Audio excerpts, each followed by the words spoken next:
Hola, ¿qué tal? Bienvenidos y bienvenidas nuevamente a nuestro canal.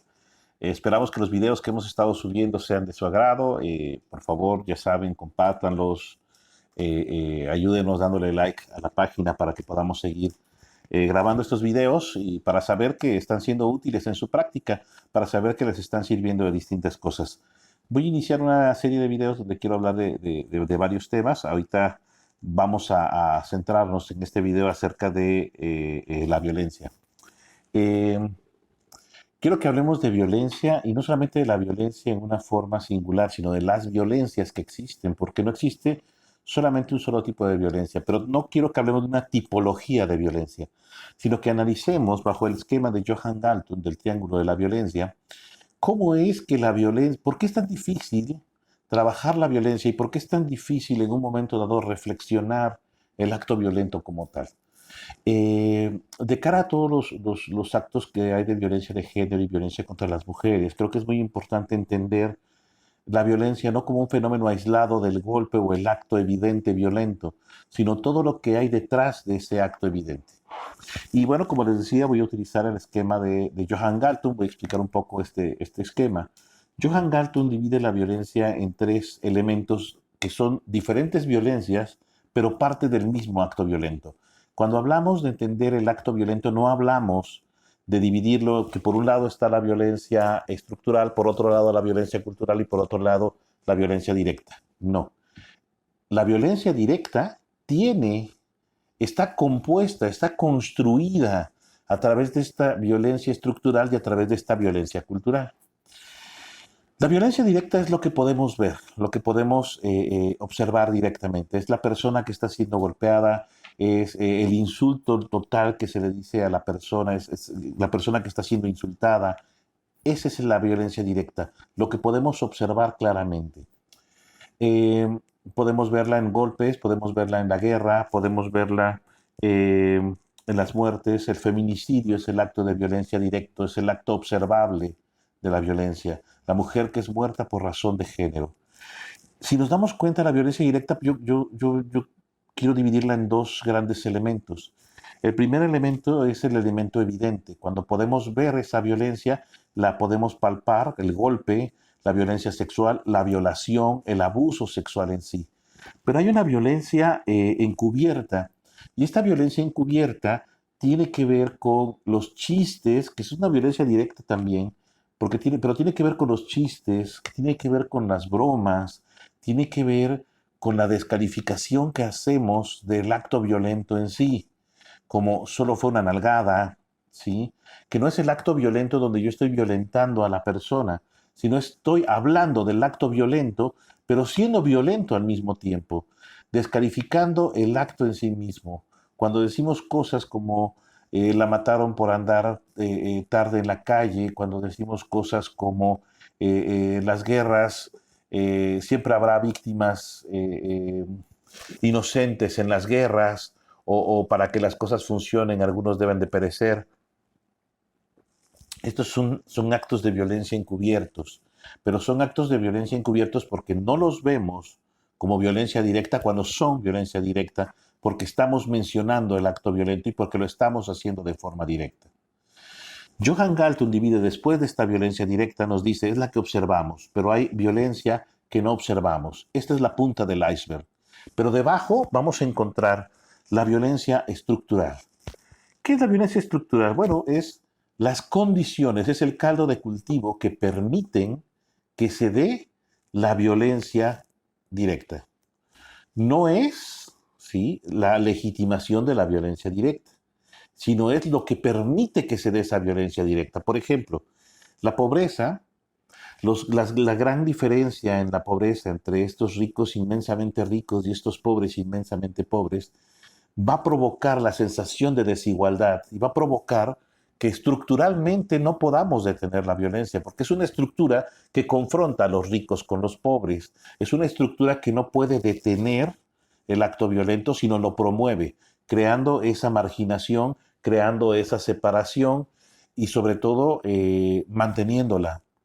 Eh, Muy en los actos capitalistas, como estas revistas de modas, promocionándonos lo que se ha llamado los whitexicans o los mexicanos blancos y dejando a qué parte de nuestra población fuera. Esa es una estructura violenta. La política es una estructura muy violenta cuando tenemos partidos políticos peleándose de esta manera, más en las descalificaciones, partidos políticos peleando, denunciando como criminal al otro, sin hacer un análisis propio del discurso que están teniendo, sin darnos cuenta de cómo estamos siendo violentos como partido político. ¿Cómo creamos estas políticas de desigualdad? Estas políticas que siguen sin observar a niños y niñas y personas adolescentes como personas, sino los seguimos mirando como elementos extra, rellenos de la familia. Pensamos que los niños y las niñas, los hijos, son el relleno de la familia.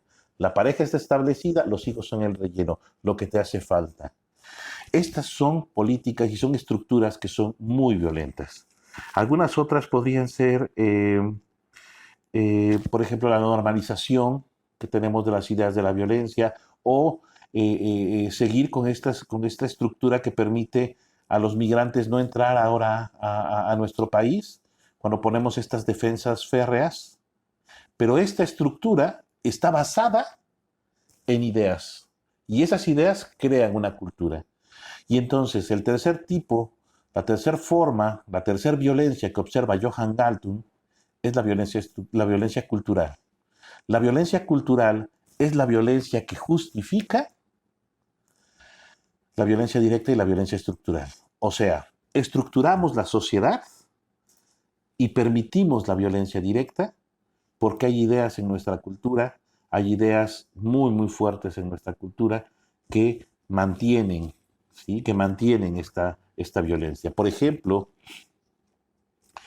la idea de que existe un orden natural de las cosas. Y esta idea de que existe un orden natural de las cosas nos remite directamente al patriarcado. El patriarcado lo consideramos el orden natural de las cosas. Así debe ser. Y si no es así, no está en el orden natural de las cosas. La idea, la cultura nos dice que existe el orden de las cosas.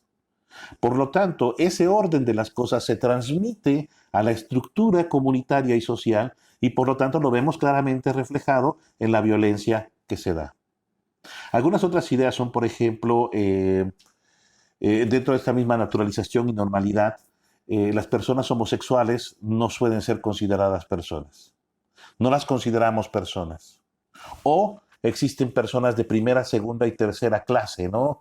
Las personas de primera clase como estas personas que están más en los rubros de poder, en los rubros de estos whitexicans, en los rubros de estas personas que tienen un control mucho mayor sobre la comunidad, mientras la gente de tercera clase es la gente de una clase baja, que no tienen acceso a la mejor educación, que no tienen acceso a mejor alimentación, que no tienen acceso a mejores servicios y por lo tanto los miramos como si fueran alguien menos, como si valieran menos que nosotros y nosotras. Y el resultado de estas ideas, de que hay gente que vale menos que nosotros y nosotras, ¿cuál es?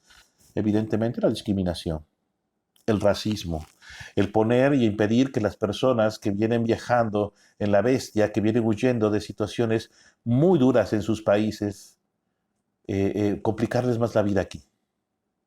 Y volvernos, de una u otra forma, un nuevo muro, una nueva forma de evitar que la gente llegue a ese sueño americano. Y a ver, no estoy negando toda la violencia que hay alrededor de estas migraciones, pero creo que el principal factor de desconfianza es pensar que no somos iguales, que hay personas que valemos más y personas que valen menos. Y pensar, hay ideas que nos llevan incluso a pensar que nosotros, nosotras, en nuestra forma de pensar tenemos la razón.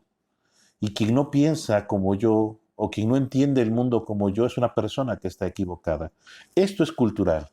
La competencia, el criar a nuestros hijos e hijas en una cultura de competencia, el estar haciendo que compitan por el amor de mamá, compitan por tener un mejor regalo, compitan por tener un mejor libro, que se ganen las cosas. De repente, ¿cómo entramos en un término de que se ganen las cosas? Cuando entramos en esta situación tan compleja, que es que el niño se gane las cosas, es que entonces el niño o la niña no es digna de recibir las cosas.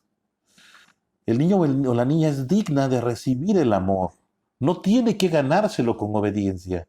Porque si no estamos entrando en un mundo de competencia donde yo haré lo que tú digas o me esforzaré por ser el mejor, la mejor, para poder tener acceso a esas cosas. Cosas tan básicas como el amor, la ternura, la confianza. ¿Cómo construimos la dignidad en estos niños y estas niñas que no tienen acceso a una mejor educación, que no tienen acceso a una mejor formación amorosa, que no tienen acceso a unos padres porque tienen que sobretrabajar? ¿Cómo creamos en estos niños y estas niñas esta dignidad? Es muy, muy complejo. Rápidamente me gustaría que viéramos el fenómeno de la violencia de género desde esta estructura. La violencia de género está presente y es algo que no podemos negar. A las mujeres las están matando y es algo que debería indignarnos a todos. Y es algo que deberíamos de poner todos los días en las mesas de nuestras escuelas, de nuestros trabajos, para empezar a hablar y no solo hablar, para reflexionar sobre ello. Y la violencia de género, la parte evidente que vemos son los feminicidios, son las golpizas a las mujeres por parte de sus parejas, son las golpizas a las mujeres por el hecho de ser mujeres, son la violencia de los comentarios sexistas de que se lo merece por andar borracha, son los comentarios sexistas de que es vieja y no sabe manejar. Toda esta violencia es directa. Y muchas veces el gran problema es que nos hemos enfocado en parar la violencia directa, pero no en trabajar con lo que hay detrás de esta violencia directa. Y claro que tenemos que parar la violencia directa y tenemos que pararla ya. Pero si no trabajamos de fondo, no podremos ver que esta violencia realmente se está erradicando. Porque lo que estamos haciendo es de repente detener, sujetar la violencia contra las mujeres, ponerle un tapón en lugar de trabajar realmente con lo que deberíamos trabajar, que sería con las ideas y las estructuras, para poder trabajar también con la violencia directa. Y la estructura, ¿cuáles son las estructuras que están apoyando esta violencia directa? Por ejemplo, la familia. La familia es un orden supuestamente establecido de un padre, una madre e hijos, donde tiene que haber un jefe de familia y ese jefe de familia, que viene directamente pegado con las ideas del patriarcado, es el que domina, el que lleva, el que maneja, el que aporta el dinero. Por lo tanto, la familia es una de las instituciones más violentas que existe, porque alberga y refuerza las ideas que permiten la violencia contra las mujeres.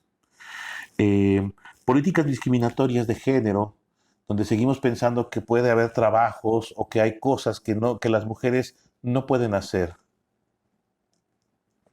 sin ni siquiera darnos la oportunidad de explorar si ellas están interesadas o no en hacer esos trabajos. Una falta de empatía estructural por parte de las instituciones, donde seguimos encontrando instituciones que siguen sin poner atención a la equidad de género. Instituciones donde todavía siguen preguntando a los organismos de justicia si realmente quiere levantar la denuncia, si realmente la golpeó, si realmente la agredió, si está consciente de lo que le va a hacer a sus hijos si se divorcia. Instituciones que a veces siguen velando por el bienestar de la familia y no el bienestar de la persona, que el bienestar de la persona se reflejará en el bienestar de la familia. Estas estructuras son las que siguen permitiendo que exista la violencia contra las mujeres. Por ejemplo, las mujeres siguen ganando menos dinero actualmente, tienen menos puestos gerenciales, tienen menos puestos importantes. Eso es violencia estructural que sigue permitiendo que muchos hombres vean a las mujeres como complementos, siguen viéndolo como costillas, no como personas únicas y valiosas. Y la violencia cultural, que la vemos claramente reflejada en el patriarcado, en el orden, la normalización de las cosas, el deber ser de las cosas, sin cuestionarnos la idea, una idea hegemónica de un padre que controla, que dice, que hace, y por lo tanto tiene derecho a agredir y lastimar a mujeres, a niños y niñas. Y en ese sentido, todo lo patriarcal, todo lo machismo está demasiado enraizado y seguimos viendo muchas conductas por parte de hombres que siguen manteniendo este patriarcado. Con respecto a la violencia cultural, lo que tenemos que entender es cómo las ideas detrás cómo esa violencia está detrás de los otros tipos de violencia. Y si queremos trabajar con ella, si queremos que cambien las ideas de la familia como estructura que promueve la violencia, si queremos que cambie la política, necesitamos cambiar las ideas. Las ideas de que hay una mayor valía por ser hombre que por ser mujer, las ideas de que hay un orden establecido de las cosas, las ideas de que debe ser el régimen patriarcal lo que nos debe de manejar, lo que debe de existir, y empezar a explorar nuevas ideas, nuevas culturas, ideas sobre las nuevas formas de ser hombre, ideas sobre las nuevas formas de ser comunidad, de ser sociedad, ideas sobre las nuevas formas de organización política y social que existen. Pero a nivel de las ideas, el cambio es mucho más complejo. Si nos damos cuenta, para detener la violencia tendríamos que trabajar directamente con la violencia directa, o sea, detener la violencia directa, trabajar a nivel político con el tema de la equidad, o sea, políticas que puedan cubrir, que puedan enmendar la gran desigualdad que ha habido a través de los siglos con respecto a estas brechas en el trabajo, en la sociedad, en la comunidad. Por eso son programas de equidad, no son programas de igualdad. Y a nivel de las ideas, en una reeducación, en una exploración de las diferentes formas de organización familiar, social, política, incluso de las diversas formas de ser hombre, mujer, con toda la inclusión de las ideas queer, etcétera. Creo que tenemos que ir más allá. Tenemos que ir en el mundo de las ideas a concebir el mundo de una forma diferente. Necesitamos pensarnos de forma diferente. Si nos seguimos pensando como nos hemos pensado hasta hoy, seguiremos teniendo los mismos resultados. Y a nadie nos gustan los resultados que tenemos. Pensarnos de una forma diferente, narrarnos de una forma diferente, creo que nos ayudará a cambiar esta cultura, estas estructuras y por lo tanto detener la violencia directa. Ningún programa que quiera funcionar de fondo deberá dejar fuera cualquiera de estos tres elementos. Trabajar en el cambio de culturas, en la exploración de nuevas ideas, cambiar y trabajar con la equidad en las estructuras, en enmendar todos los daños que se le han causado al género femenino durante miles de años y detener la violencia directa, lograr pararla para evitar todo lo que estamos viviendo. Espero que esto haya sido de su agrado. Como les comentaba, es solamente un breve repaso, una breve aproximación al modelo de Johan Galtung del análisis de la violencia. Y bueno, si les gustó, denle like. Si tienen preguntas, déjenlos aquí en los comentarios, ya sea en Facebook, en Twitter o aquí en YouTube. Y el diálogo está abierto. Muchas gracias. Nos vemos en la siguiente.